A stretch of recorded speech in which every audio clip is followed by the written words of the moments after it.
Derby Day. I'm about to read a sad gay thing. So before I do, I just want to call attention to my jacket. Which has little horsies all over it. And was left to me by my late aunt, who died in November very suddenly, who could only be described as a high, tacky femme. She was the princess of North Reading till the day she died, and her very well-dressed pug still misses her. Lord Taylor! Anyway, this is from a work in progress. Darling, it's spring and I'm standing on the shores of a place they now call Crete, for the first time in 3,000 years. I never meant to return here until I heard there was an excavation of Knossos underway and a serious attempt to unearth the labyrinth. Immediately I set out by foot for the seaside, and when I reached it after some weeks, I traded work for passage on a supply ship headed for the island. For many nights I slept among crates of plum pudding, ox tongue, fruit salts, quinine, chocolate, and other repulsive English delicacies, addressed to the archaeologist financing the dig, Sir Arthur Evans. We arrived and the first thing I did was take off my shoes. It's been so long that I almost lost hope of any news to tell you until this momentous event. In this incarnation, I use the names Isidore or Isidora, and I present my sex as I see fit. It's true what they say about us, my love. The snake women are shapeshifters. I'll allow myself one night's rest, just to dream you here beside me, in my lodging at a crumbling rooming house. The landlady is a tough old fig with missing teeth and a burn mark on her face, a voice more smoke and phlegm than language. I know you'd take to her immediately, try to be her daughter, make her scold you and protect you. I can already tell she wouldn't give you that kind of satisfaction. There aren't even curfews here, and visitors come and go as they please. It's a brothel and a drug den, and a great place to get robbed, or blamed for something that'll have you chased out of town. Of course, I like it already. It reminds me so much of Knossos in our own time, or my fantasy of Knossos, the unraveled dream logic version conjured by millennia of distance. It's so drafty, I can feel the sea breeze while I'm locked and shuttered in my bedroom, and all I hear is women laughing, bickering, fucking and singing, and I can smell flowers and pipe tobacco. Tonight, I plan to drink myself cross-eyed, and either pull out all my hair from boredom or cry into a pack of cards. Or I'll stand barefoot in my shabby little shithole and pray the only way I know how, which is to dance myself ragged and sing my favorites of your poetry until I forget I have limits. Yours in the flesh, Isidora. My dear friend. Sober as I write this time. Evans picks his work crew from a crowd at the local taverna. I saw him ride up with his foreman on a donkey. He's got a little country home for himself on the island, complete with maids and a butler and a Union Jack on a flagpole. I made myself conspicuous, and the foreman picked me and 30 others from the crowd of hundreds for the day's crew of diggers, shovelers, barrowmen, waterboys, and washerwomen. I showed the foreman my hands, asking to dig, and he asked me how a young lady comes by hands like mine. I said, hard living, and he gave me a suspicious scan with his beady eyes. My hands have become unique over the years. You remember how they used to be so fine and nimble? Well, every time I reincarnate, they reform a little knottier at the joints, beefier in the palms, rising veins and a callus-like hide, flint for fingernails. My face hasn't aged, though it changes, but my hands have positively ripened to monstrosity. The foreman went from scanning to squinting to flinching. I'm a beast, ugly and androgynous and intelligent, and it really seems to intrigue and repulse these ham-faced colonizers. What on earth drives a person to excavate the ruins of someone else's fallen country? How dare he scavenge the bones of our mothers, though I cannot help but be drawn to this place. I took a shovel and dug up a few seashells, a lip of pottery. I dug all day and I couldn't find you. Yours, Isidora. Dear A. This week, Evans moved the dig uphill somewhat, and we began to unearth an alabaster room. I want to believe I will recognize it once it's completely revealed, but I doubt myself more with each shovelful of dirt.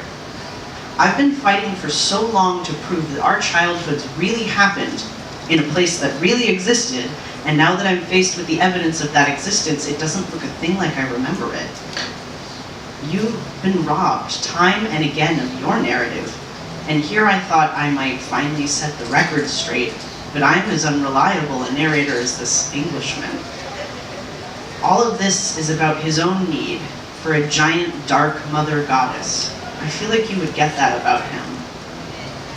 That came out meaner than I meant it to. Forgive me, Isadora. My distant love. I think that you and I danced in this alabaster room. I might have invented this, however. Every time I try to remember, the facts degrade. The second time, I can only remember remembering. The more I obsess, the more copies of copies replace my certainty, until I've dissolved any chance we had at reclaiming this legendary hole in the ground. This evening, Evans descended among us and walked the length of what he's now calling Ariadne's throne room. He would have you be a queen. And since I can't do you justice with the truth, I've decided to let him. What an incredible, potent magic. Just use the past however you want. Just make it up because it sounds nice, because it fits your ambitions.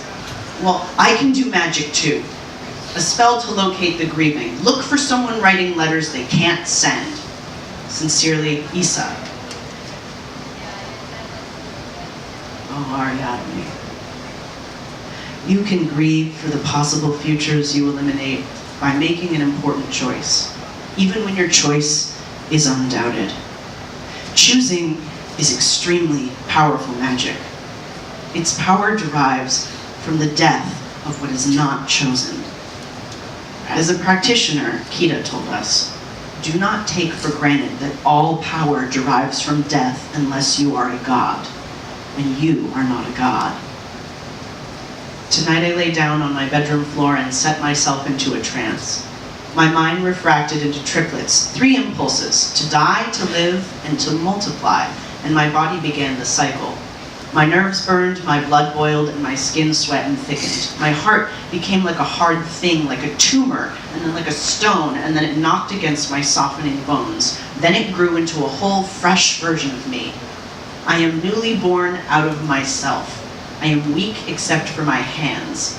I can only rest, write this letter, and cannibalize the remains of my old body for nourishment.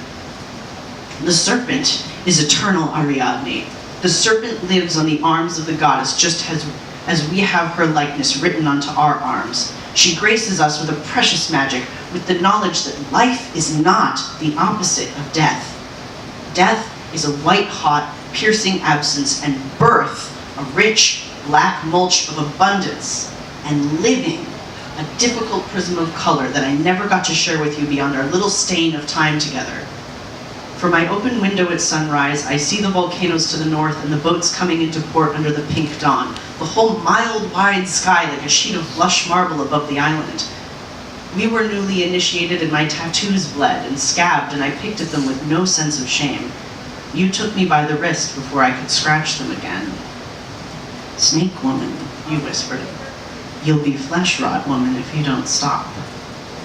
We were waiting for King Minos to return. Kita, the only one in red, stood on the walls at the far edge of the garden, cupped hands shading her eyes, fixed on the horizon for signs of the fleet. I'm not painted, I'm engraved, I whispered to you, waving my arms, and you laughed. I'm cuneiform tablet, I continued. I'm Scrimshaw. I wanted you to keep laughing, to never stop laughing, to exist forever in that half moment as a happy young girl with bare feet and plump features, with purpose and contentment. Kita shouted something I did not hear. We all gathered by the wall outside the shade and climbed it to look. Blue shadows bloomed around our feet in the late sun. The ships arrived, and the dignitaries swarmed to meet King Minos. They were all Minos. Him and his father and all their fathers before that. Officially, there had only ever been one king, the same demigod reincarnated for the whole length of our national memory. You came to the snake women the same as the rest of us. She-runts and stepchildren, unfit for marriage, obsessive, posturing, amoral. Against the wash of battered bodies from the ship's galley, Minos conducted his procession in a black tunic, with a gigantic white bull on a chain at his side. He looked stark and infallible against the grizzle of his sailors and his slaves. The bull had an aura of purpose behind its eyes. It looked right at us, and I heard you gasp. And I felt you shiver, and you withdrew from the crowd to be alone. It was the last time I saw you. I scratched my arms, and they wept a yolky fluid. Yours eternally, a snake woman, again nameless. Thank you.